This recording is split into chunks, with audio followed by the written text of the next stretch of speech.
Je me dis, en chaque être humain, il y a du divin. Et comme si je crois en Dieu, je crois en l'être humain. Aussi pire soit-il. Mais ça a été un moment où j'oublierai jamais, quoi. Ça a transformé vraiment ma vie. Il y a un tiers dans chacune des rencontres. Et ce tiers, c'est Dieu, tout simplement. Parce qu'un être qui se sent aimé est aimant. Où est-ce que tu vois Dieu en prison? Partout.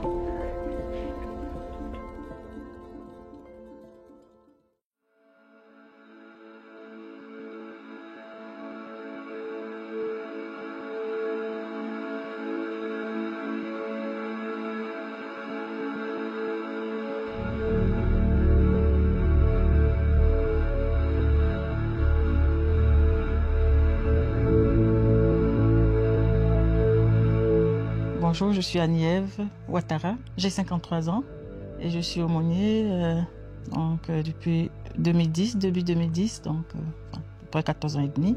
À la base, je suis juriste de formation. Voilà, je me suis retrouvée à l'aumônerie. Okay. Mais donc je m'appelle François, moi j'ai 48 ans, je suis marié, j'ai 4 enfants. Au niveau de ma formation, j'ai fait un peu de philo et puis j'ai étudié les sciences religieuses. Ça doit faire 2 ans, je crois, que je suis aumônier. Pas plus, 2 ou 3 ans. Ouais. Et ça va, ça se passe bien? Ça se passe super, oui. T'as envie de continuer? J'ai vraiment envie de continuer. Ok. Ouais. Ah, comment je me suis retrouvée à l'aumônerie, c'est... Écoute, c'est quelque chose qui m'a toujours... qui m'habite depuis longtemps. Les aumôneries, en général, m'ont toujours parlé. L'aumônerie d'hôpital, l'aumônerie de prison, les maisons de retraite. En fait, tous ces lieux où il y a un besoin d'écoute et d'accompagnement au niveau spirituel. Allez, en gros, c'est via mon curé. Comme il savait que à l'époque, je visitais les malades, et donc il m'a dit, c'est comme avec les malades, c'est comme dans les hôpitaux, mais sauf que c'est avec les prisonniers. Je dis, écoute, why not, on va aller voir. Ces lieux, que ce soit l'hôpital, la prison, ces lieux qui sont des lieux de souffrance particuliers. Enfin, il y a un appel pour venir à la rencontre, en fait, de cette souffrance. Pour le dire simplement, si tu veux, c'est des lieux qui, de manière particulière, appellent la compassion et la miséricorde. Et voilà. À l'époque, quand je visitais les malades, et c'était vraiment mon temps à moi. Et je disais, mon Seigneur, qu'est-ce que c'est bon de travailler pour toi. Et je me disais, j'aimerais quand même toujours continuer à travailler pour toi. Mais moi, c'était pas faire de ça un job, hein. C'était juste dire, mes temps perdus ou mes temps libres, faire des choses qui me réjouissent et qui rendent les gens heureux aussi. Ça a été comme une continuité de quelque chose qui était déjà là. Oui, la journée d'essai, j'ai trouvé ça cool en fait. Je me souviens très très bien. En fait, c'est très bien parce que j'ai fait 2 journées d'observation. Un sentiment un peu de claustrophobie. J'étais très inconfortable. J'étais assez mal à l'aise. À l'issue de cette journée, j'ai dit à la personne, écoute, ça va pas le faire, je crois. Franchement, je crois que Moi, j'ai trouvé chouette. C'est par contre quand je suis rentrée le soir que c'était bizarre. La première journée, les clics des portes. Et à chaque fois, quand tu ouvrais une porte, quand tu refermais, ça fait le clic. Voilà. Et donc ce bruit-là, je l'ai entendu toute la nuit en fait. Et bizarrement, c'était comme si quand je partais, quand je fermais, c'est comme si c'était moi qui enfermais les gens. Et donc ça m'avait... C'est ce truc qui m'avait quand même poursuivi un moment et puis après c'est passé. Voilà. Je dois dire que j'ai bénéficié un peu des encouragements de notre coordinateur pour ça. Et en fait, il a vraiment bien fait parce que très vite, et ça je m'y attendais pas, mais très vite ce sentiment d'inconfort global, un peu oppressé en fait par tout ce monde de la prison, s'est dissipé. Acquérir un peu d'aisance et du coup pouvoir vivre pleinement les rencontres avec les détenus, vivre aussi de manière un peu moins tendue le contact avec les agents, qui est aussi une part importante, mais je t'avoue que le tout début n'était pas évident. C'est quoi le quotidien quand tu arrives à la prison? Tu vas juste définir une journée? Très factuellement, ouais. Tu arrives le matin, tu passes les détecteurs, hein, et puis Je rejoins le bureau de l'aumônerie, je prends les rapports, donc les billets que les détenus remplissent pour demander une entrevue. J'établis une liste des détenus que je vais voir la journée. Nous sommes là pour tout le monde, donc en général on essaye d'aller voir le plus possible les personnes qui sont au cachot. C'est notre priorité, donc c'est pour ça que dès que j'arrive, je demande. Et après c'est parti, hein, dans la prison à laquelle je pense, voilà, on voit les détenus en cellule, puisqu'ils sont pour la majorité dans des cellules seules. La priorité à ceux qui font la demande. Et puis ensuite, on peut aller voir des nouveaux. Parfois, les gens ne savent pas que l'aumônerie existe. Donc, il faut aller rencontrer les nouveaux venus. Et après ça, on les laisse. S'ils veulent, ils font la demande. Et là, il y a une rencontre qui se fait, quoi. On travaille en équipe. Donc, on a quand même des moments importants au bureau pour parler entre nous. En fin de journée, il y a le culte, comme on dit. Donc, alors le culte, ça va être donc c'est une réunion commune où on va avoir soit la messe. Quand il n'y a pas de prêtre, c'est le partage d'évangile qui est aussi très important. Et là, c'est vraiment chacun qui a la parole et qui peut, mais même pendant la messe, s'il y a une qui ne comprend pas quelque chose, il peut toujours poser une question au prêtre. Voilà, c'est la particularité dans les prisons, la messe. Moi, j'anime une fois par mois aussi un temps de méditation. Il y a diverses activités qui sont proposées alors qu'ils sont communautaires. Le premier aumônier que moi j'ai rencontré, c'était plutôt parce qu'il donnait des cours de tai chi, qigong. Et moi, je ne savais pas que c'était un aumônier, donc moi, je me suis inscrit à au cours. Il m'a dit, voilà, je suis un aumônier. Et je me dis à moi-même, bizarre, un aumônier qui donne cours de tai chi. Comme je me disais, c'est chinois, ça n'a rien à voir avec les chrétiens. Donc, et après, il a dit, viens dans mon bureau, on va discuter pour voir un petit peu qu'est-ce que c'est le tai chi. Et là, voilà, il m'a un peu expliqué quel était le rôle d'un aumônier.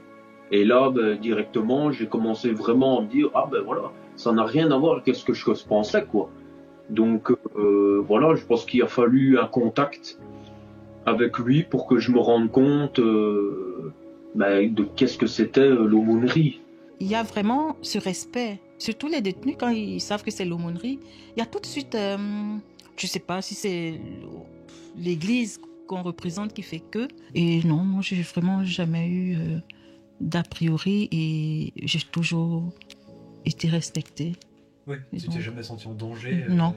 Je vais le redire, mais c'est vrai. Le point actuellement pour moi le plus difficile, c'est de travailler dans certaines prisons où le contact avec les agents va pas forcément être un bon contact, où je sens que notre travail n'est pas compris, n'est pas considéré. Au contraire, est très très très largement déconsidéré. On est vu un peu comme des gugus qui n'ont rien à faire là, aussi comme des gens qui inévitablement, si tu veux, seraient dans le camp des détenus contre le camp des agents.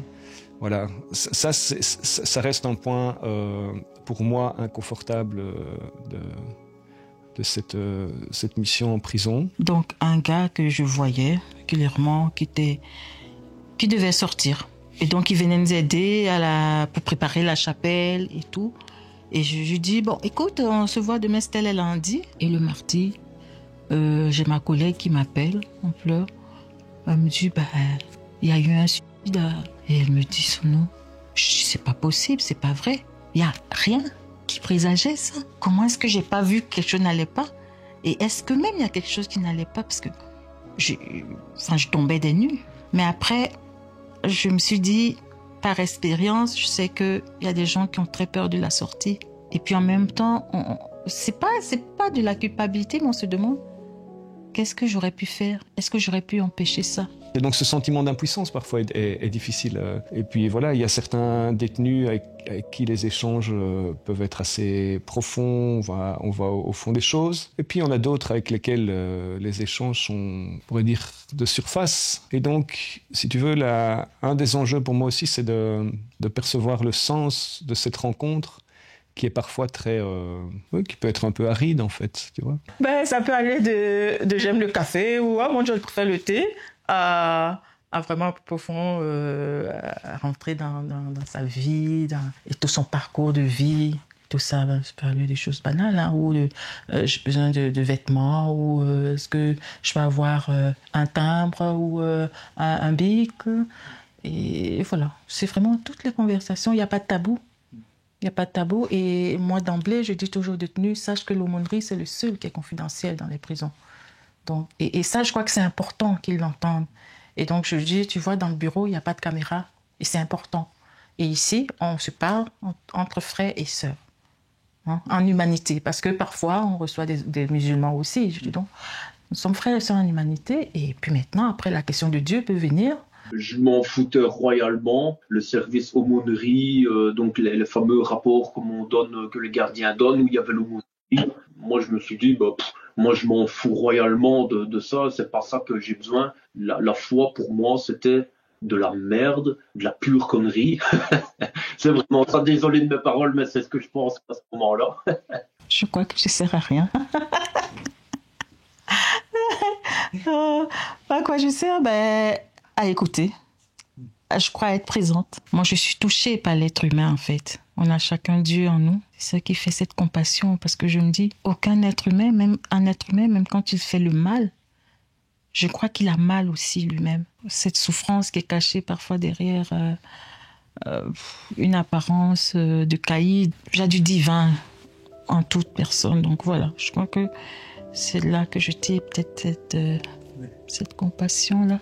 Ça y est, on rentre un petit peu plus dans cette intimité de cette mission d'aumônier en prison. Maintenant que vous connaissez le quotidien d'un aumônier en prison, les enjeux, les défis, on va essayer de creuser cette question de la spiritualité. On va essayer de savoir où Dieu se cache en prison, comment il interagit dans ses rencontres, dans ses relations, comment la foi est exprimée en prison. Et vous allez pouvoir entendre la rencontre que cet ancien prisonnier a fait avec Dieu, une rencontre inoubliable. Rien de tel que d'aller dans un endroit un peu plus spirituel, un peu plus intime, pour parler de cette chose centrale de la mission d'aumônier en prison, qui est la foi, Dieu, l'Esprit Saint. Et là, vraiment par hasard, dans une cellule où il venait rencontrer un autre détenu, cet aumônier m'a simplement proposé, tiens, est-ce qu'un jour, tu voudrais que je vienne te voir en cellule ou dans mon bureau? Et moi, j'ai dit, oui, il n'y a pas de souci. À partir de ce moment-là, on a commencé à se voir régulièrement et franchement, beaucoup d'écoute. Il avait de son côté aucun jugement. Petit à petit, je me suis ouvert à la foi,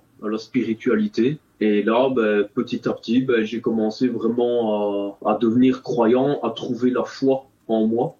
Il y a un tiers dans chacune des rencontres. Et ce tiers, c'est Dieu, tout simplement. Et c'est mystérieux, mais s'il n'y avait pas cette... je sais que c'est un mot qu'on n'aime pas beaucoup dans les milieux chrétiens, mais moi que j'aime bien justement un petit peu convoquer, mais il y a un peu de magie aussi, en fait, dans ces rencontres. Et cette magie, on la doit à la présence de l'Esprit, qui va permettre à l'un de parler en vérité, à l'autre d'écouter profondément et d'essayer aussi de parler en vérité. Eh bien, on espère qu'il y a effectivement un certain soutien, une espérance qui passe. Je me dis, en chaque être humain, il y a du divin. Et comme si je crois en Dieu, je crois en l'être humain. Aussi pire soit-il, je me dis, il y a toujours moyen. Et donc, c'est cette foi-là qui me porte, qui est le cœur vraiment de ma mission. Et même quand je me sens pas désemparée, mais où je sais pas quoi dire aux détenus, je suis juste présence. Et je me dis, Seigneur, c'est toi qui l'as. Et jamais sans la prière.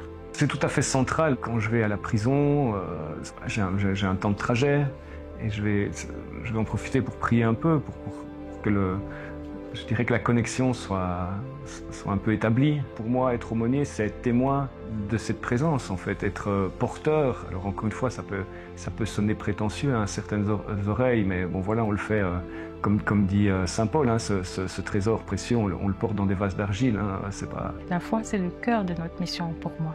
Si on n'a pas la foi, je crois que on ne sait pas aller loin dans cette mission, parce que c'est vraiment le Christ qu'on nous porte, et c'est une grâce. Moi, je crois que c'est une grâce. Le contact régulier avec l'aumônerie, avec beaucoup d'autres choses qui sont proposées aussi en prison, bien sûr, mais les soutiens, en fait, les soutiens au quotidien, pour vivre leur peine et pour pas rentrer pour essayer de sortir de ce cauchemar que peut être la prison, quoi. On va dire, il y a eu un travail qui s'est fait avec l'aumônier et moi par rapport à la foi, par rapport à mes problèmes de mes prisons, on va dire pas les prisons physiques parce que j'étais en prison, mais mes prisons intérieures. J'étais en survie et j'ai trouvé la vie, mais la vie avec un grand V. Il y a fallu quand même pas mal de temps. Pour moi, je pense vraiment que les aumôniers ont vraiment joué un grand rôle, même s'il y a eu aussi un travail qui s'est fait par rapport à la psychanalyse. Donc les deux ont été de pair. Du côté de la psychanalyse, c'est plutôt la recherche intérieure de moi. Avec l'aumônerie, c'était aussi recherche intérieure, mais aussi la foi. Comment est-ce que je peux vivre ma foi? Comment est-ce que je peux avoir une autre vision du monde? Parce qu'on est vraiment témoin de tellement de merveilles, tellement de belles choses. C'est l'évangile de la miséricorde, c'est le fait que quelles que soient les ténèbres intérieures dans lesquelles on vit, la lumière peut toujours poindre, l'espérance peut s'introduire, peut s'infiltrer, une vie nouvelle peut commencer. Oh, oui. Il y a eu quelque chose où je considère ça comme absolument magnifique. Ça s'est passé dans ma cellule. J'avais reçu un petit carnet d'une communauté religieuse que je reçois tous les 3 mois. Et un jour, je vois la première page, je vois un petit lac. Et à ce moment-là, j'ai eu une boule dans mon ventre. Vraiment une boule au ventre. Et dans ma tête, il y avait un mot, je vous aime. Et j'avais beau le répéter dans ma tête, je vous aime. À chaque fois, j'avais tout le temps cette boule au ventre. Et ça commence à monter, jusqu'à arriver à l'endroit de ma gorge. Et là, j'ai dit, c'est impossible. Il faut que je le dise à haute voix. Et quand j'ai dit à haute voix, je vous aime, de la tête aux pieds, c'est comme si que toute ma souffrance disparaissait instantanément. Et comme si que j'étais libéré de moi-même, comme si que j'étais vraiment même plus en prison. J'étais enfermé dans une cellule, j'étais plus en prison pendant... Ça a duré peut-être 2 secondes, mais c'est absolument un moment unique. Je sais même pas comment dire ça, quoi. C'est vraiment, mais ça a été un moment où j'oublierai jamais, quoi. Où ça a transformé vraiment ma vie. C'est le mystère du salut, c'est le mystère de la rédemption. Pour tout homme, pour toute femme, Dieu nous attend. Dieu nous attend, chacun, chacune. Il y a un chemin de conversion, un chemin de transformation, un chemin qui est un chemin de lumière, en fait, qui peut s'ouvrir. Où est-ce que tu vois Dieu en prison? Partout. Toutes les personnes que je croise, partout. Quand je dis partout, c'est vraiment... même dans les choses qui m'énervent. Les milieux fermés, il y a les abus de pouvoir. Je ne dis pas que tous les gardiens sont comme ça, mais il y a vraiment des gardiens qui abusent, qui vont au-delà de ceux qui peuvent se permettre. Hein? Et en ce moment-là, je me dis... il doit être aussi en souffrance, celui-là. Parce qu'un être qui se sent aimé est aimant. Et en tant qu'aumônier, on n'est pas qu'aumônier des détenus.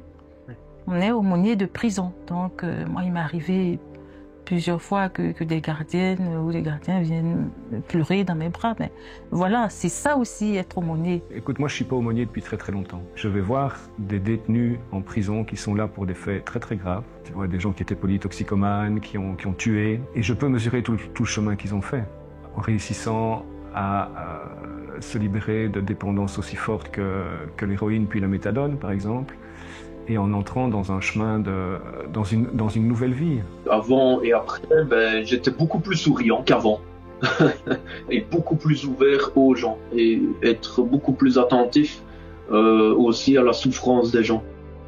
Qu'est-ce qui me fait rester? Je pense mon engagement. Les sourires des personnes qui partent et qui te disent vraiment merci.